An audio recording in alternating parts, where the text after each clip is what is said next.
राधे राधे। आशा करती हूँ कि आप सभी लोग खुश होंगे, स्वस्थ होंगे, मस्त होंगे। आज मैं आप लोगों को कार्तिक माह में 8 वार की कथा सुनाने जा रही हूँ। कृपया मेरे वीडियो में अंत तक बने रहिएगा।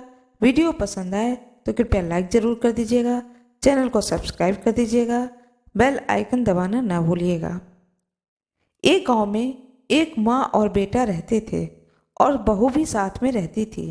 एक दिन माँ सुबह गंगा स्नान के लिए जा रही थी तो बहू से कह दी कि मेरे बेटे को सुबह रोटी दे देना।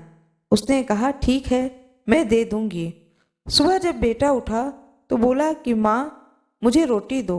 यह सुनकर के उसकी पत्नी आई और बोली कि न तो तुम्हारी माँ है यहाँ और न ही रोटी, कुछ कमा कर लाओगे तो ही मैं रोटी दूंगी। वह बोला, भगवान मैं तो कमाना ही नहीं जानता हूँ। लेकिन बहू नहीं मानी। उसने कहा, अच्छा तुम 4 रोटी आम के अचार के साथ ही दे दो। बहू ने 4 रोटी बनाई और अपने पति को दे दी। वह रोटी लेकर के कुएं के मुंडेर पर आकर के बैठ गया और भगवान राम को याद करने लगा और भगवान श्री राम से कहने लगा कि हे प्रभु राम, मुझे कमाना नहीं आता है, मैं कमाना नहीं जानता हूँ। बार बार उसके प्रार्थना करने पर भगवान श्री राम ब्राह्मण का वेश बना करके आ गए और कहने लगे कि तुम इतने उदास क्यों बैठे हो। वह बोला, मेरी पत्नी ने कहा है कि जब तक कि तुम कमाकर कुछ लाओगे नहीं तो रोटी भी नहीं मिलेगी, लेकिन मैं तो कमाना जानता ही नहीं हूँ। भगवान बोले, मैं भी कमाना नहीं जानता हूँ, लेकिन मैं 8 वार के नाम को जानता हूँ। इससे तुम्हारे घर में अटूट भंडार भर जाएंगे। भगवान श्री राम बोले कि तुम चावल के दाने ले लेना और पानी की घंटी ले लेना।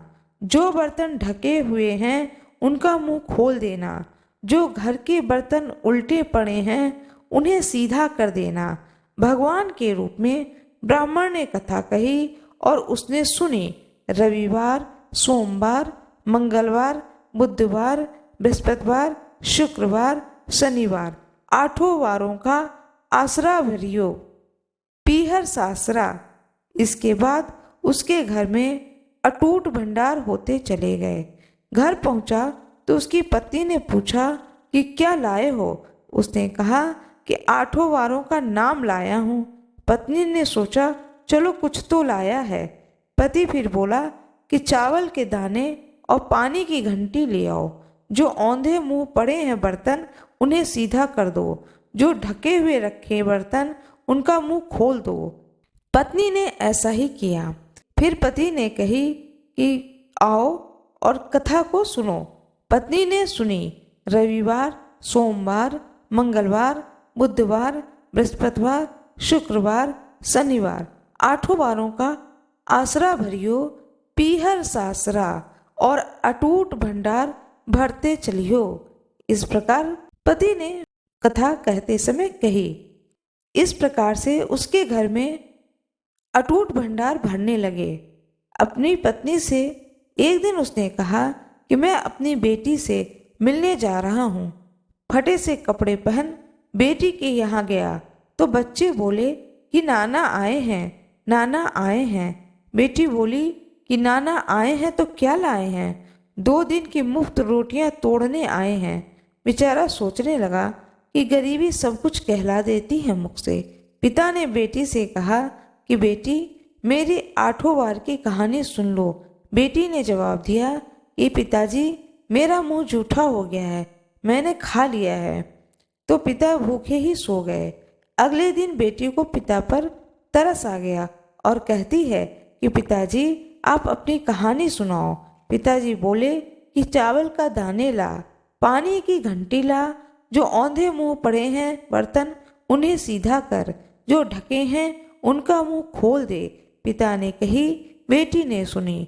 रविवार, सोमवार, मंगलवार, बुधवार, बृहस्पतिवार, शुक्रवार, शनिवार 8 वारों का आसरा भरियो, पीहर सासरा और अटूट भंडार भरते चले। इस प्रकार से बेटी के घर में भंडार भरने लगे। बेटी टोकरे भर भर करके बांटने लगी। बेटी की पड़ोसनों ने कहा कि तुम तो कहती थी कि तुम्हारे पिता कुछ भी लेकर नहीं आए, वो तो इतना सामान लाए हैं कि तुम बांट रही हो, ये कहाँ से आया है? बेटी ने कहा कि मेरे पिता तो खाली हाथ ही आए थे, ये तो 8 वारों की कहानी का फल है। पड़ोसन बोली कि अपने पिता से कहो कि वह हमें भी 8 वारों की कथा सुना दें। फिर पिता ने कहा कि आज तो मेरा मुंह जूठा हो गया है, लेकिन कल मैं कहानी जरूर सुना दूंगा। दूसरे दिन पिता ने बेटी की पड़ोसनों को भी 8 वारों की कहानी सुनाई, जिससे उनके घर में भी अटूट भंडार हो गए। जैसे भगवान के वेश में ब्राह्मण की 8 वारों की कहानी सुनने से सबके घर में भंडार भर गए, उसी तरह से कहानी कहने वाले और सुनने वाले के भी भंडार भर जाएं। भगवान श्री राम की जय हो, ब्राह्मण देवता की जय हो, कार्तिक माँ की जय हो, माँ गंगा की जय हो। जय श्री कृष्ण। भगवान विष्णु और माता लक्ष्मी की कृपा आप पर और आपके पूरे परिवार पर सदा सर्वदा बनी रहे। आज मैं आप लोगों को कथा सुनाने जा रही हूँ श्री कृष्ण जन्माष्टमी की। भाद्रपद कृष्ण पक्ष की अष्टमी को जन्माष्टमी का त्योहार मनाया जाता है। इस तिथि को रात के 12 बजे मथुरा के राज्य में कंस की जेल में वासुदेव जी की पत्नी देवकी के गर्भ से भगवान श्री कृष्ण का जन्म हुआ था। इस तिथि को रोहिणी नक्षत्र का विशेष महत्व है। इस दिन देश के समस्त मंदिरों में झांकियां सजाई जाती हैं। भगवान कृष्ण का श्रृंगार करके झूला झुलाया जाता है। स्त्री पुरुष रात के 12 बजे तक व्रत रखते हैं। रात को 12 बजे शंख तथा घंटों की आवाज से श्री कृष्ण के जन्म की खबर चारों दिशाओं में गूंज उठती है। भगवान कृष्ण की आरती उतारी जाती है और प्रसाद वितरण किया जाता है। प्रसाद ग्रहण करके व्रत को खोला जाता है। श्री कृष्ण जन्माष्टमी की कथा। द्वापर युग में पृथ्वी पर राक्षसों के अत्याचार बढ़ने लगे। पृथ्वी गाय का रूप धारण कर अपनी कथा सुनाने के लिए तथा अपने उद्धार के लिए ब्रह्मा जी के पास गई। ब्रह्मा जी ने सभी देवताओं को साथ लेकर पृथ्वी को विष्णु के पास क्षीर सागर में ले गए। उस समय भगवान विष्णु अनंत शैया पर शयन कर रहे थे। स्तुति करने पर भगवान की निद्रा भंग हो गई। भगवान ने ब्रह्मा एवं समस्त देवताओं को देखकर उनके आने का कारण पूछा तो पृथ्वी बोली, भगवान मैं पाप के बोझ से दबी जा रही हूँ, मेरा उद्धार कीजिए। यह सुनकर विष्णु भगवान बोले, मैं ब्रजमंडल में वासुदेव देवकी के गर्भ से जन्म लूंगा। तुम सब देवतागण ब्रज भूमि में जाकर यादव वंश में अपना शरीर धारण करो। इतना कहकर भगवान अंतर्ध्यान हो गए। इसके पश्चात देवता ब्रजमंडल में आकर यदु कुल में नंद यशोदा तथा गोप गोपियों के रूप में पैदा हुए। द्वापर युग के अंत में मथुरा में उग्रसेन राजा राज्य करते थे। उग्रसेन के पुत्र का नाम था कंस। कंस ने उग्रसेन को बलपूर्वक सिंहासन से उतारकर जेल में डाल दिया और स्वयं राजा बन गया। कंस की बहन देवकी का विवाह यादव कुल में वासुदेव के साथ निश्चित हो गया। जब कंस देवकी को विदा कराने के लिए रथ के साथ जा रहे थे तो आकाशवाणी हुई, हे कंस, जिस देवकी को तू बड़े प्रेम से विदा कर रहा है उसका 8वां पुत्र ही तेरा संहार करेगा। आकाशवाणी को सुनकर के कंस को क्रोध आ गया। क्रोध में भरकर देवकी को मारने के लिए तैयार हो गया। उसने सोचा न देवकी होगी न उसका कोई पुत्र होगा। वासुदेव ने कंस को समझाया कि तुम्हें देवकी से तो कोई भय नहीं है, देवकी की 8वीं संतान से तुम्हें भय है, इसलिए मैं इसका 8वां संतान तुमको दे दूंगा। तुम्हारे समझ में जो आए उसके साथ वैसा व्यवहार करना। कंस ने वासुदेव जी की बात को स्वीकार कर ली और वासुदेव जी को कारागार में बंद कर दिया। तत्काल नारद जी वहां आ गए और कंस से बोले, यह कैसे पता चलेगा कि 8वां गर्भ कौन सा है? गिनती प्रथम या अंतिम गर्भ से शुरू होगी। कंस ने नारद जी के परामर्श से देवकी के गर्भ से उत्पन्न होने वाले समस्त बालकों को मारने का निश्चय किया। इस प्रकार एक एक करके कंस ने देवकी के 7 बालकों को निर्दयता पूर्वक मार डाला। भाद्रपद कृष्ण पक्ष की अष्टमी को रोहिणी नक्षत्र में श्री कृष्ण भगवान का जन्म हुआ। उनके जन्म लेते ही जेल के अंदर प्रकाश फैल गया। वासुदेव देवकी के सामने शंख, चक्र एवं पद्मधारी चतुर्भुज भगवान ने अपना रूप प्रकट कर कहा कि अब मैं बालक का रूप धारण करता हूँ, तो मुझे तत्काल गोकुल में नंद के यहाँ पहुँचा दो और उनके यहाँ अभी अभी जन्मी हुई कन्या को लाकर कंस को दो। तत्काल वासुदेव जी की हथकड़ी खुल गई, दरवाजे अपने आप खुल गए, पहरेदार सो गए। वासुदेव जी कृष्ण को सूप में रखकर गोकुल को चल दिए। रास्ते में श्री कृष्ण के चरणों को स्पर्श करने के लिए यमुना जी बढ़ने लगीं। भगवान ने अपने पैर लटका दिए। चरण छूने के बाद यमुना जी घट गईं। वासुदेव यमुना पार कर गोकुल में नंद के यहाँ गए। बालक कृष्ण को यशोदा जी के बगल में सुलाकर कन्या को लेकर वापस कारागार में आ गए। जेल के दरवाजे पूर्ववत बंद हो गए। वासुदेव जी के हाथों में हथकड़ियां पड़ गईं। पहरेदार जाग गए। कन्या के रोने पर कंस को खबर दी गई।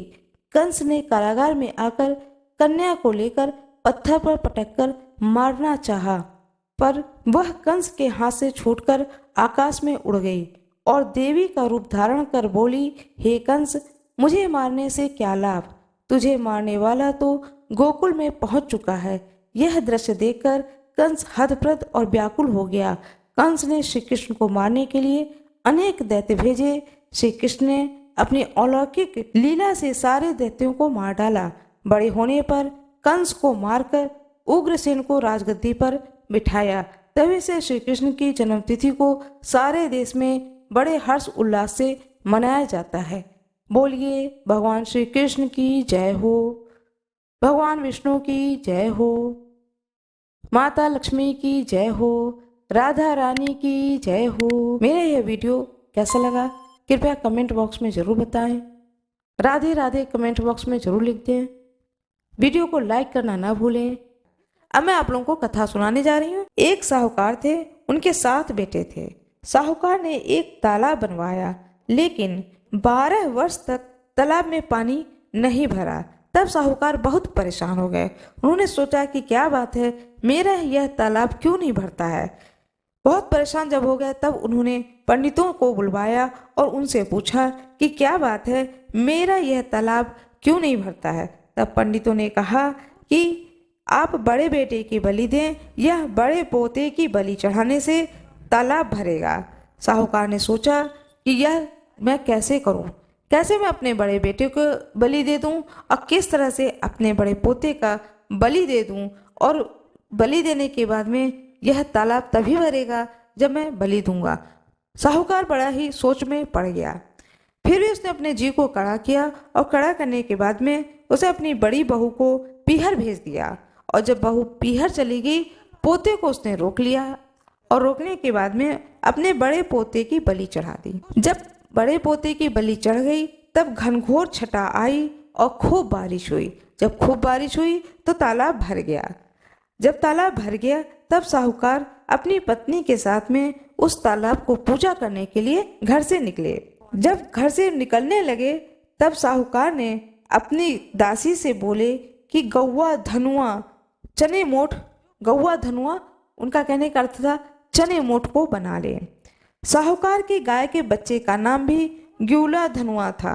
उन्होंने उस दासी ने गाय के बच्चे को ग्यूला धनुआ समझ करके पका दिया। जब साहूकार और साहूकारनी गाजे बाजे के साथ तालाब में पूजा करने पहुंची तो वहां पर उन्होंने देखा कि यहाँ पर मेरा बेटे है, बहू है और साथ में वह पोता भी है जिसको उन्होंने बलि चढ़ा दी थी। साहूकार ने सोचा मैंने तो अपने पोते की बलि चढ़ा दी है, तो यह मेरा पोता यहाँ पर कैसे आ गया। वह पास में जाकर देखा तो देखा कि मेरे पोता जो कि गोबर से बिल्कुल सना हुआ है, पूरे शरीर में उसके गोबर लिपटा हुआ है और वह भी पानी में तालाब में कूद रहा है जैसे सभी बच्चे तालाब के पानी में कूद रहे हैं। इसको देख करके साहूकार बहुत ही चकित हुआ, उसे बड़ा ही आश्चर्य हुआ।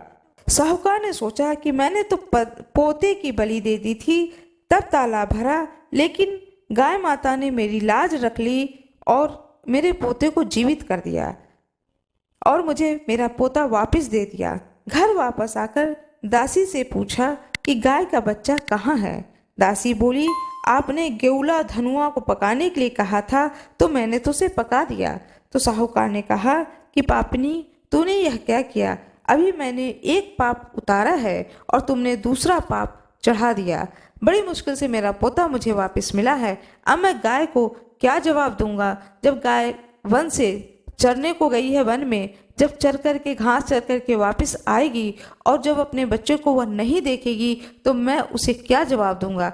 ऐसा सोच करके वह बहुत ही चिल्लाने लगा उस दासी के ऊपर। फिर साहूकारनी दोनों उल्टे पड़ गए और सोचा कि अब गाय आएगी तो उसको क्या जवाब देंगे। पीछे साहूकार ने एक हंडिया में गाय के बच्चे को डालकर एक गड्ढे में दबा दिया।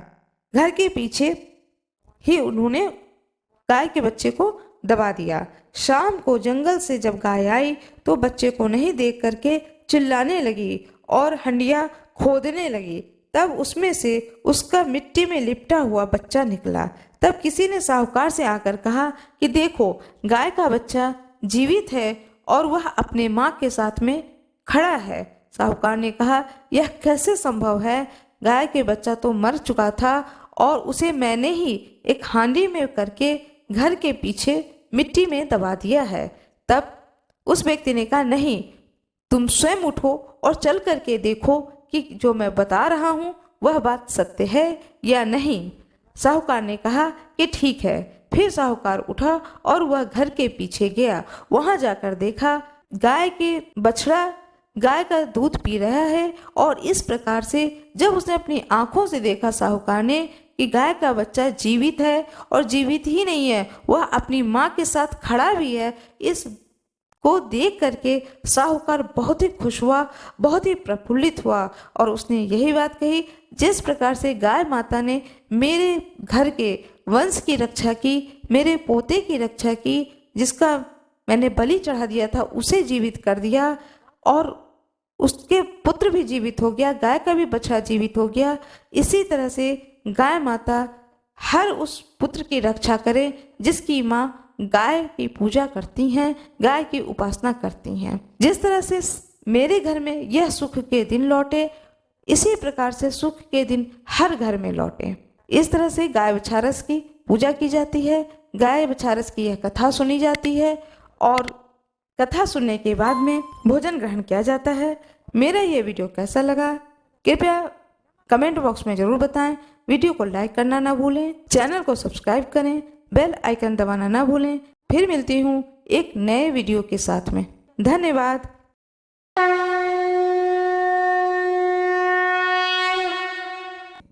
अपने हाथ में पुष्प और अक्षत ले लें और कथा का रसपान करें। आज मैं आप लोगों को कथा सुनाने जा रही हूँ, बुद्ध प्रदोष व्रत कथा। अब मैं कथा सुनाने जा रही हूँ। अपने हाथ में पुष्प और अक्षत अवश्य ले लें। एक समय एक व्यक्ति अपनी पत्नी को विदा कराने के लिए अपने ससुराल गया। वहां पर कुछ दिन रहने के बाद में उसने अपने सास ससुर से अपनी पत्नी को विदा करने के लिए कहा, किंतु सबने कहा कि आज बुधवार का दिन है, आज के दिन गमन नहीं करते हैं। वह व्यक्ति नहीं माना और हट कर बैठा कि बुधवार के ही दिन अपनी पत्नी को विदा करके मैं ले जाऊंगा। अंत में उसकी पत्नी की विदा कर दी गई और वह नगर को चल पड़ा। राह में उसकी पत्नी को प्यास लगी तो उसने अपने पति से कहा कि मुझे बहुत जोर से प्यास लगी है। तब वह व्यक्ति लोटा लेकर रथ से उतरकर जल लेने चला गया। जैसे ही वह व्यक्ति पानी लेकर अपनी पत्नी के निकट आया तो वह यह देखकर आश्चर्यचकित रह गया कि ठीक उसकी ही जैसी सूरत वाला, उसकी जैसी ही वेशभूषा वाला एक व्यक्ति उसके पत्नी के साथ रथ में बैठा हुआ है। उसको अत्यंत क्रोध आया और उसने कहा कि तू कौन है जो मेरी पत्नी के निकट कैसे बैठा है? दूसरा व्यक्ति बोला, यह मेरी पत्नी है, मैं अभी अभी ससुराल से विदा कराकर ला रहा हूँ। वे दोनों व्यक्ति आपस में झगड़ने लगे। तभी राज के सिपाही आए और जो व्यक्ति लोटा लेकर जल लेने गया था उस व्यक्ति को पकड़ लिया और कहा कि चलो अब इसको नगर में राजा के समक्ष ले चलते हैं। साथ ही स्त्री से भी पूछा गया कि तुम बताओ तुम्हारा असली पति कौन है। अब पत्नी भी चुप हो गई क्योंकि दोनों ही व्यक्ति एक जैसे थे। वह किसी प्रकार अपने पति को नहीं पहचान सकी। तब वह पत्नी, वह स्त्री बुधवार भगवान को याद करने लगी, गणेश भगवान को याद करने लगी। वह व्यक्ति भी ईश्वर से प्रार्थना करने लगा और बोला, हे परमेश्वर, यह कैसी लीला है, सच्चा झूठा कुछ भी पता नहीं चल पा रहा है। तभी आकाशवाणी हुई कि हे मूर्ख, आज बुधवार के दिन तुझे गमन नहीं करना था, तूने किसी की बात की नहीं मानी। यह सब लीला बुद्ध देव भगवान की है। उस व्यक्ति ने बुद्ध देव से प्रार्थना करी और अपनी गलती के लिए क्षमा मांगी। तब बुद्ध देव जी अंतर्ध्यान हो गए और वह अपनी स्त्री को लेकर घर आया तथा बुधवार का व्रत वे दोनों पति पत्नी नियम पूर्वक करने लगे। जो व्यक्ति इस कथा को श्रवण करता तथा सुनता है, उसको बुधवार के दिन यात्रा करने का कोई दोष नहीं लगता है। उसको सब प्रकार के सुखों की प्राप्ति होती है। भगवान बुद्ध की जय हो, भगवान गणेश की जय हो, भोले बाबा की जय हो। आज मैं आप लोगों को बताने जा रही हूँ बुधवार व्रत किसे रखना चाहिए और इस व्रत का क्या प्रभाव होता है। बुधवार का व्रत गृह शांति तथा सर्व सुखों की इच्छा रखने वालों को बुधवार का व्रत करना चाहिए। विशेष करके ग्रह की शांति के लिए यह व्रत किया जाता है। बुधवार का व्रत भगवान गणेश जी को समर्पित होता है। साथ में भगवान शंकर की भी पूजा की जाती है। इस दिन नवजात शिशु के हाथों से करवाए गए कृत्य से समस्त मनोकामनाएं फलवती होती हैं। पूजा का विधि विधान यह होता है कि इस व्रत में रात दिन में एक बार ही भोजन करना चाहिए। इस व्रत के समय हरी वस्तुओं का उपयोग करना श्रेष्ठ होता है। व्रत के अंत में शंकर जी की पूजा धूप, बेलपत्र आदि से करनी चाहिए। भगवान गणेश को दुर्वा चढ़ाना चाहिए और साथ ही बुधवार की कथा को सुनकर आरती के बाद प्रसाद देकर जाना चाहिए। बीच में ही नहीं चले जाना चाहिए। इस दिन उत्तर दिशा की यात्रा नहीं करनी चाहिए। कुमकुम चंदन लेपित लिंगम अष्टदरिद्र विनाशक लिंगम तत्प्रणमामि सदा शिवलिंगम तत्प्रणमामि सदा शिवलिंगम। श्री शिवाय नमस्तोभ्यम। एक नगर में एक ब्राह्मणी रहती थी। उसके पति का स्वर्गवास हो गया था। उसका अब कोई आश्रयदाता नहीं था, इसलिए प्रातः होते ही वह अपने पुत्र के साथ भीख मांगने निकल पड़ती थी। भिक्षाटन से वह स्वयं व पुत्र का पेट पालती थी। एक दिन ब्राह्मणी घर लौट रही थी तो उसे एक लड़का घायल अवस्था में कराहता हुआ मिला। ब्राह्मणी दयावश उसे अपने घर ले आई। वह लड़का विदर्भ का राजकुमार था। शत्रु सैनिकों ने उसके राज्य पर आक्रमण करके उसके पिता को बंदी बना लिया था और राज्य पर नियंत्रण कर लिया था। इसलिए वह राजकुमार इधर उधर भटक रहा था। राजकुमार ब्राह्मण पुत्र के साथ ब्राह्मणी के घर में रहने लगा। तभी एक दिन अंशुमति नामक एक गंधर्व कन्या ने उस राजकुमार को देखा तो वह उस पर मोहित हो गई। अगले दिन अंशुमति अपने माता पिता को राजकुमार से मिलाने लाई। उन्हें भी राजकुमार पसंद आ गया। कुछ दिनों के बाद अंशुमति के माता पिता को शंकर भगवान ने स्वप्न में आदेश दिया कि राजकुमार और अंशुमति का विवाह करा दिया जाए। उन्होंने जैसा कहा वैसा ही अंशुमति के माता पिता ने किया। ब्राह्मणी प्रदोष व्रत करती थी। उस व्रत के प्रभाव से गंधर्व राज की सेना की सहायता से राजकुमार ने विदर्भ से शत्रुओं को खदेड़ दिया और पिता के राज्य को पुनः प्राप्त किया और आनंद पूर्वक रहने लगा। राजकुमार ने ब्राह्मण पुत्र को अपना प्रधानमंत्री बनाया। ब्राह्मणी के प्रदोष व्रत के महात्म्य से जैसे राजकुमार और ब्राह्मण पुत्र दोनों ही के दिन फिरे, वैसे ही भगवान शंकर अपने दूसरे भक्तों के दिन भी फेरते हैं। भोलेनाथ के अभिषेक, रुद्राभिषेक और श्रृंगार का विशेष महत्व है। इस दिन सच्चे मन से भोलेनाथ की पूजा करने से मनोवांछित फल की प्राप्ति होती है। कोई भी लड़का या लड़की अपने शादी विवाह में जो भी अड़चने आ रही हैं अथवा संतान प्राप्ति की इच्छा से इस दिन पंचगव्य से महादेव का अभिषेक करना चाहिए।